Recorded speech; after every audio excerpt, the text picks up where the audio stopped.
Pour la prévention primaire, le cancer n'est pas encore là, n'apparaît pas, car on agit sur ses causes. Prévention secondaire, on dépiste et on intervient sur les lésions précancéreuses et la prévention tertiaire, on améliore le pronostic et on réduit les risques de récidive. Donc vous avez déjà vu cette diapositive sur l'augmentation inquiétante de l'obésité. On va dire qu'il y a un total échappement au niveau mondial, mais le cancer a une dynamique tout à fait similaire. Ce sont des données de l'OMS. 10 millions de cancers nouveaux cancers au niveau mondial en 2000, 19 millions en 2020 et une estimation inquiétante pour 2040. Donc, une vraie croissance en parallèle de ces deux problèmes de santé majeurs. Donc, petit rappel sur ce qui est la chirurgie bariatrique, avec cet rappel étymologique, ça vient du grec, baros, qui veut dire poids, et iatrikos, médical. Donc, bariatrique, c'est la médecine du poids, c'est un terme qui est né dans les années 60 pour désigner la branche de la médecine qui s'occupait d'obésité, et notamment de l'obésité sévère. Et cette médecine n'a pas seulement un effet de réduction du poids, mais un impact majeur sur un grand nombre de comorbidités, telles que le diabète, l'hypertension, le cholestérol, la dépression, l'asthme, les SOPK, etc., etc., et les cancers, bien sûr. Et petite précision, aujourd'hui on parle de chirurgie bariatrique comme le meilleur modèle de perte de poids intentionnel médical, le meilleur modèle, mais jusqu'à il n'y a pas longtemps, le seul modèle, parce que la chirurgie bariatrique, c'était la seule façon de perdre le poids d'une manière conséquente et durable. Et ça, c'est important dans la réflexion qu'on va voir sur la relation avec le cancer. Donc voilà, aujourd'hui, la chirurgie bariatrique en France, c'est 4 interventions autorisées par l'HAS, mais globalement, c'est les deux au milieu qui représentent 90% des actes, la gastrectomie et la bypass en Y. Pour ceux qui sont moins familiers avec ces interventions, voilà, le bypass gastrique en Y, c'est un montage d'une gastrectomie totale, sans gastrectomie, grosso modo. Voilà, on sépare l'estomac en deux parties, puis on va chercher l'intestin grêle et on fait 2 anastomoses. Donc c'est quand même une intervention assez technique, dans un patient qui a une anatomie qui n'est pas simple à cause du poids, et il y a quand même 2 anastomoses intracorporelles à réaliser. 99% des bypass en France sont réalisés par voie mini-invasive, et l'année dernière, 16%, donc 1 sur 6, étaient réalisés par voie robotique. Intervention qui a apparu à la fin des années 60 et en version Y en 1977. Et la deuxième intervention, c'est la synégastrectomie, une intervention beaucoup plus simple sur le plan conceptuel. C'est une gastrectomie verticale, sans interruption du circuit alimentaire.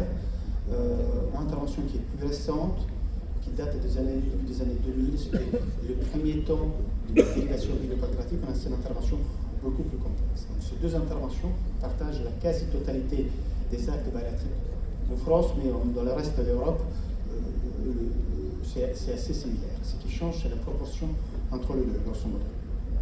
Et donc, venons à la question de la prévention primaire, donc prévenir l'apparition du cancer. Pourquoi? Parce que l'obésité, c'est un véritable fléau pour l'incidence des cancers. Les cas attribuables des cancers aux États-Unis est estimé à 8%, et beaucoup plus, 2 fois plus pour la femme que pour l'homme. On estime que sur les 19 millions de cancers dont on a parlé tout à l'heure, l'année 2020, 1,5 million sont liés à l'obésité. 1,5, c'est la population de la Seine-Saint-Denis, par exemple. Tous les ans, il y a 1,5 million de personnes qui développent un cancer à cause de leur obésité. Alors, les auteurs étaient allés un peu plus loin. Ils avaient fait un cluster obésité, alcool, alimentation, déséquilibre et sédentarité, et ils avaient vu que l'impact sur l'incidence des cancers était comparable à celle du tabac.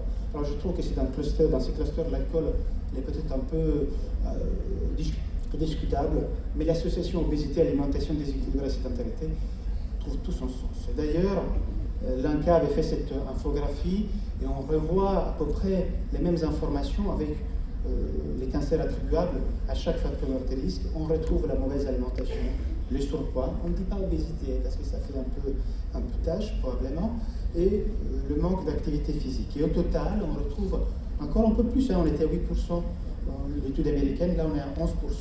Donc l'INCa estimait qu'en 2015, il y avait 18 000 cancers en France qui étaient liés à l'obésité. Alors, quels sont les cancers liés à l'obésité? On a une certaine, on a une certitude sur 13 types de cancers oncologiques, des cancers, vous les voyez listés ici. Il y a le cancer du sein post-ménopause, le foie, la vésicule, l'adénocarcinome de l'œsophage, le cancer du cardia, les reins, etc. Et il y a un impact qui n'est pas tout à fait le même, hein, parce que les risques relatifs changent beaucoup. Hein. Le cancer du corps de l'utérus et les cancers de l'adénocarcinome de l'œsophage sont très, très impactés, avec un sous-risque de 7 et 5 fois respectivement. Et quand vous voyez les autres, le risque relatif est un peu plus faible. Donc, grosso modo, chez la femme, 2 tiers des cancers liés à l'obésité, c'est le sein et l'endomètre, et chez l'homme, c'est le côlon et le rein. Et il y a aussi un effet, en relation dose-effet, c'est-à-dire que plus l'obésité est avancée, plus les risques des cancers augmentent. Ça a été montré pour les seins, plus 12% de risque relatif pour les 5 unités du DMC au-delà des 25, même chose pour l'ovaire, même chose pour l'endomètre. Vous voyez comment on passe d'un risque relatif de 1,7 à un risque relatif de 7 quand on passe de l'IMC à 25 à l'IMC supérieur à 40. Alors, la chirurgie bariatrique, avec la perte de poids qui est induite, donc la cure, le traitement de l'obésité, permet une réduction de l'incidence du risque des cancers. Ça a été montré dans plusieurs études. Ici, il y a une méta-analyse de 2023 qui cite aussi notre travail. 500 000 patients qui avaient de chirurgie bariatrique, quasiment 2 millions de patients de contrôle, un effet global de la chirurgie avec une réduction de 38%. Et quand on regarde les 13 cancers qui nous savons être liés à l'obésité, l'effet est encore un peu plus important, avec moins 41% de réduction. Notre papier publié sur le BGS avait montré sur quand même une cohorte assez remarquable. À l'époque, c'était la plus importante en termes de volume. Quasiment 300 000 patients bariatriques et 850 000 contrôles. On avait regardé l'effet de la chirurgie bariatrique sur tous les cancers, moins 8%. Sur les cancers liés à l'obésité, moins 11%. Et d'une manière intéressante, sur les cancers qui ne sont pas liés à l'obésité, pour lesquels on n'a pas de preuves, il n'y avait pas d'effet bénéfique, ce qui, en effet, trouve tout son sens. Alors, est-ce que la chirurgie bariatrique réduit les risques de tous ces 13 cancers de l'obésité? On n'a pas aujourd'hui l'évidence pour tous, pour plusieurs raisons. Certains cancers sont un peu rares, comme le mélangiome par exemple, et d'autres ont un risque relatif faible. Les cancers du sein ont un risque relatif de 1,1, donc il faut des effectifs très importants. Donc ces informations sont encore incertaines, mais ça laisse ouvert le champ à des recherches épidémiologiques dans les années à venir, et je pense qu'on aura des réponses dans les quelques années à venir à ces questions. Est-ce que aussi il y a un effet dose-effet sur la perte de poids? C'est-à-dire plus on perd du poids grâce à la chirurgie, plus les risques des cancers diminuent. On a 2 études qui ont essayé de répondre avec des cohortes un peu plus limitées. Première étude américaine de 2017, 18 000 patients, grosso modo 2 tiers de bypass interstitiel, et les auteurs estimaient qu'il y avait une réduction du risque des cancers de 14%, tous les 10% de réduction du poids perdu. Donc, à 20% de réduction du poids perdu, on est à 28% de réduction des cancers. Et puis plus récemment, une autre étude américaine, même proportion sleeve bypass. Donc là, vous voyez ces 4 lignes, ils avaient divisé les patients en réponse en termes de poids. Donc en jaune, la ligne haute, c'est les patients qui ont moins bien perdu, donc c'est les 4 quartiles, et en bleu clair tout en bas, c'est les patients qui ont maigri le plus, et ça c'est l'incidence cumulative des cancers. Donc effectivement, il semblerait vraiment avoir une relation dose-effet aussi sur la perte des poids. Plus on maigrit, plus on est protégé du cancer. Venons donc à la question de la prévention secondaire, freiner la progression et améliorer le dépistage. Ici, pour être tout à fait honnête, on a des données beaucoup moins solides, mais on a des pistes intéressantes pour la recherche des années à venir.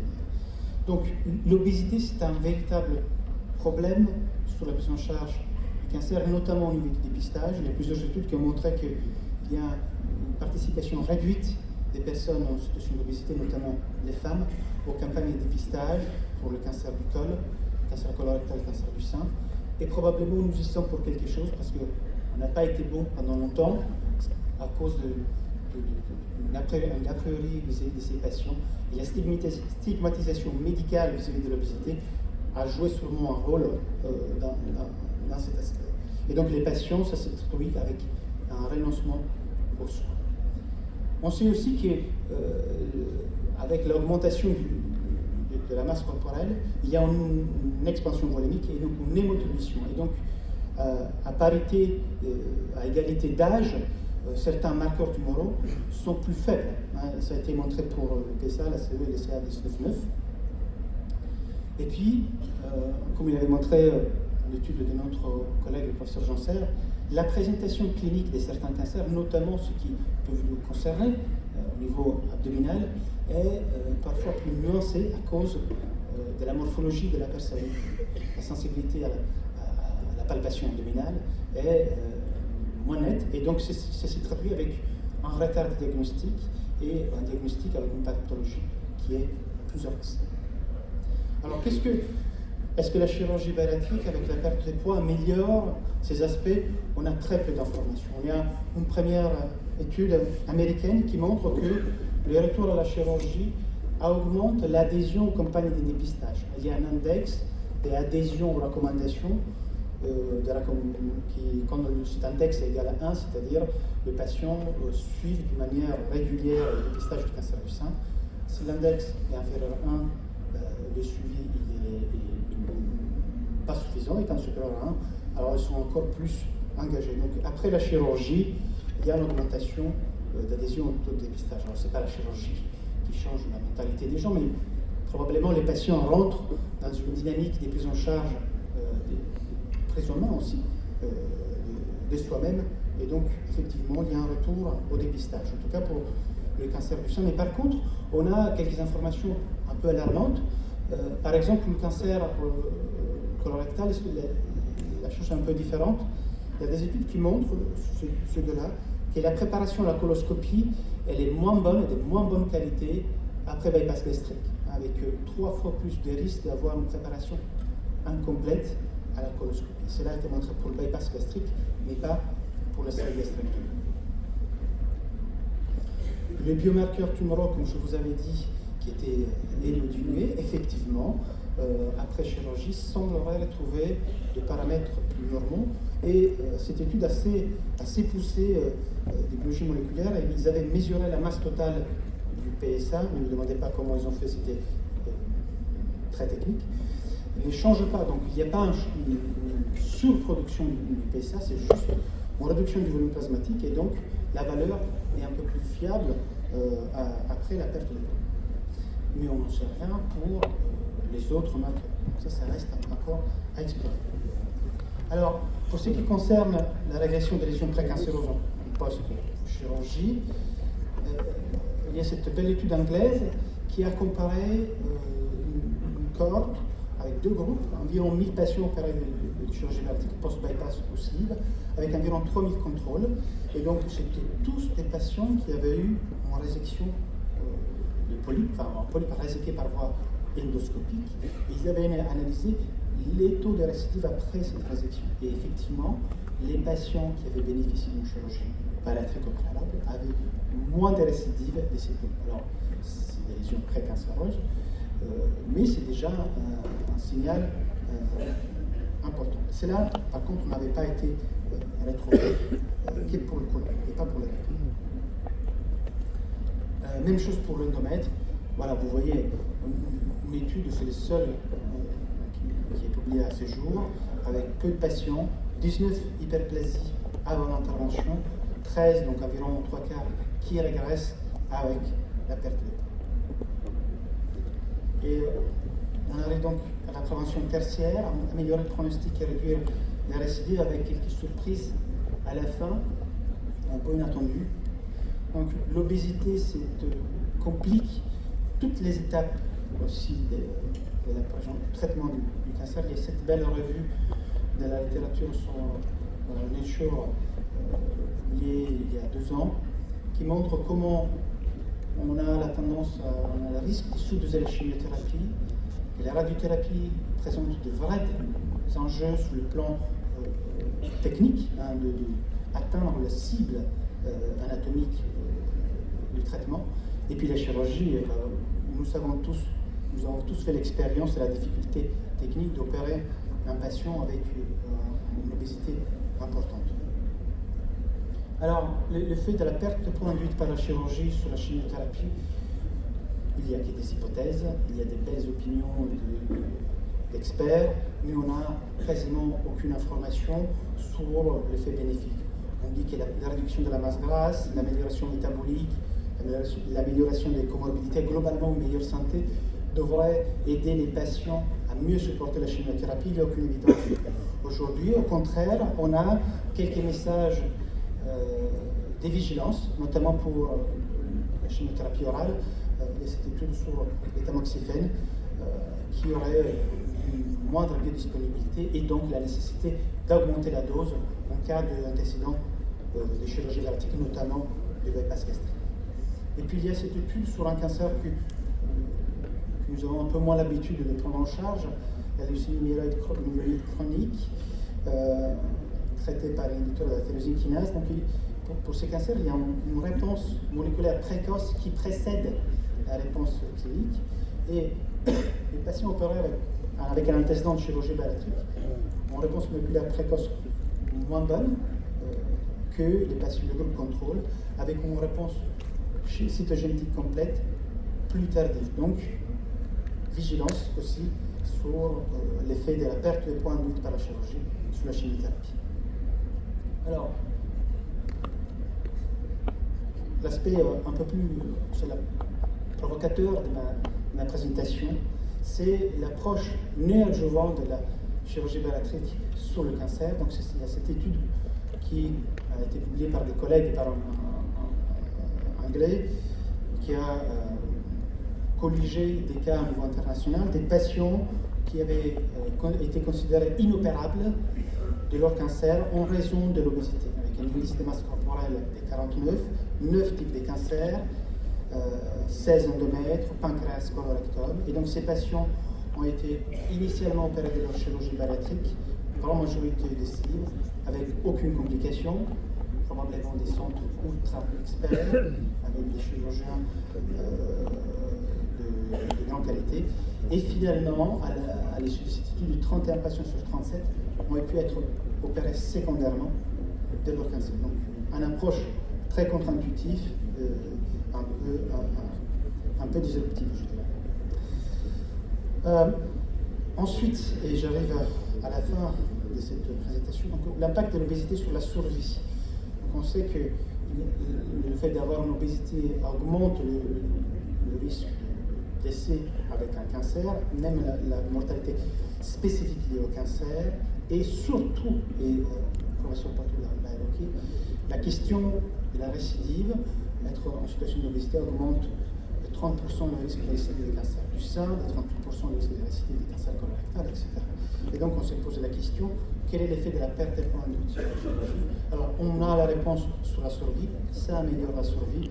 L'étude américaine que je vous avais déjà montré sur les relations de deux effets a montré une réduction de la mortalité et aussi cette étude de la littérature avec un effet assez similaire à 10 ans, quasiment réduction de la moitié de la mortalité pour cancer. Pour ce qui concerne la récidive, on a vraiment très peu d'informations dans la littérature. Il y a cette communiqué sur le champ des chirurgies bariatriques et 13 patients pour des cancers du sein avec un suivant médian de 11 ans, avec un taux de récidive largement inférieur à ce qui est attendu. Donc vraiment un champ de recherche dans les années à venir qui me semble très intéressant. Et cela a amené certains collègues, italiens notamment, à prendre une position un peu de provocation et ils concluent leur éditorial en disant ils s'interrogent donc sur l'opportunité d'aborder les indications de chirurgie bariatrique et métabolique lors des réunions de concertation pluridisciplinaire oncologique. Alors, moi j'ajouterais une nuance, je dirais pas forcément avoir un chirurgien bariatrique dans la RCP d'onco, mais prendre en compte le traitement de l'obésité. Alors, bon, aujourd'hui, quand on dit traitement d'obésité, c'est forcément chirurgie bariatrique, mais les choses vont changer dans les années à venir. Avant de terminer, j'ai juste quelques limites à tout ça à vous rappeler. Le cas de l'adénocarcinome de l'ésophage nous montre très bien quelques problèmes dans toutes ces études. Vous connaissez très bien la chaîne causale qui va de l'RGO au cancer de l'ésophage via le barrette et la dysplasie. La chirurgie bariatrique, notamment la sigmoïdectomie, est une intervention extrêmement réfluxogène. Et donc la question de savoir si on allait engendrer des cancers à distance chez les patients s'est posée. Dans nos études sur le PMSI, on a vu que cela n'était pas le cas. Une information plutôt rassurante, une belle publication. Mais les problèmes, c'est qu'on ne parle pas forcément des mêmes patients. À gauche, vous voyez la distribution d'âge des patients par la chirurgie bariatrique qui est autour de 40 ans.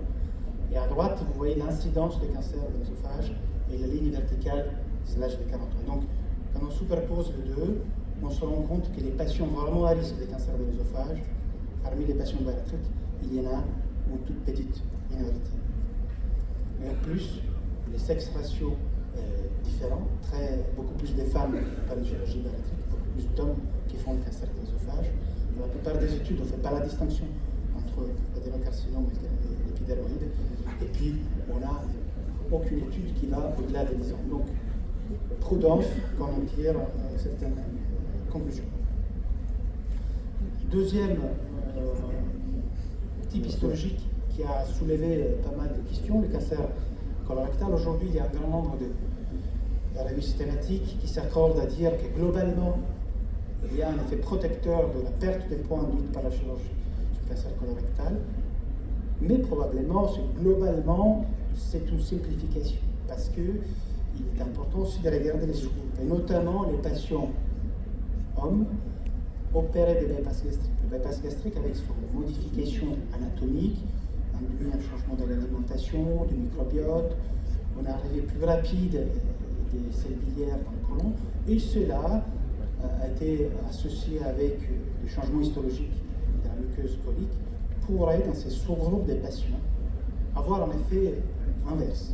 Donc, c'est très important quand on tire des conclusions aussi, d'aller regarder les différents sous-groupes. Alors, en pratique en France, les recommandations de la HAS de 2009 étaient catégoriques. On ne fait pas de chirurgie bariatrique dans les 5 ans qui suivent la survenue d'un cancer. Cela s'est beaucoup nuancé dans les nouvelles recommandations, grâce aussi aux chirurgiens qui ont participé à ces recommandations. Ça n'a pas été évident, mais on a réussi à ouvrir la porte grâce à toute cette littérature que je vous ai présentée aujourd'hui. Et donc, il y a plus de souplesse. Et on considère qu'on peut évaluer au cas par cas, en collaboration avec l'oncologue, l'indication en perte de poids via la chirurgie chez des patients qui ont des cancers à moins de 5 ans. Alors, on est bien loin de ce qui se passe pour le diabète. Il y a quelques années, Philippe Schauer, qui est un des papes de la chirurgie bariatrique, s'est félicité du fait que la chirurgie bariatrique est rentrée dans les recommandations de la Société américaine de diabétologie comme un des traitements incontournables. Or, nous sommes encore loin de considérer que la prise en charge de l'obésité, et je ne parle pas de chirurgie bariatrique, la prise en charge de l'obésité fait partie de la réflexion de la prise en charge du cancer en France, mais au niveau international. Donc il y a encore du chemin à faire. Et puis j'y termine, parce que vous en avez déjà entendu parler. Donc, chirurgie bariatrique, seul modèle de perte de poids intentionnel jusqu'il y a quelques années. Et là, une révolution en marche. Je vous ai mis les 3 molécules qui sont actuellement autorisées en France, le liraglutide, le semaglutide et le tirzépatide avec de l'oréphénol, plus la barre est profonde, on va dire, plus l'efficacité est importante, en tout cas dans les essais randomisés. Donc, probablement, nouvelle arme à déployer pour nos patients. Et voici le dernier papier qui est sorti récemment. Donc effectivement, c'est le seul rajout que j'ai fait par rapport à ma leçon du mois d'avril. une essai israélienne qui a comparé l'incidence des cancers des patients opérés de chirurgie bariatrique et des patients sous analogue. Et vous voyez que l'incidence des cancers est exactement la même. Donc, c'est peut-être une première indication que les analogues peuvent réduire l'incidence des cancers tel que le chirurgien arrive à le faire. Et je termine. Donc, en termes de prévention primaire, la perte de poids induite par la chirurgie réduit le risque des cancers, mais il y a encore à explorer cet effet sur certains types de cancers et sur certains sous-groupes des patients. En termes de prévention secondaire, donc, la recherche doit plutôt aller dans l'axe de l'impact sur le dépistage, la présentation clinique et l'effet sur les lésions pré-néoplasiques, et sur la prévention tertiaire, un sujet qui me semble particulièrement intéressant, c'est la question de l'impact sur la récidive et les problèmes de la tolérance à la chimiothérapie. Et tout cela dans un nouveau rôle de ces médicaments et l'intégration de la prise en charge du poids dans la prise en charge globale du cancer. Et ce soit terminé, je vous invite à notre congrès de chirurgie bariatrique à Paris au mois de novembre et je vous remercie de votre attention.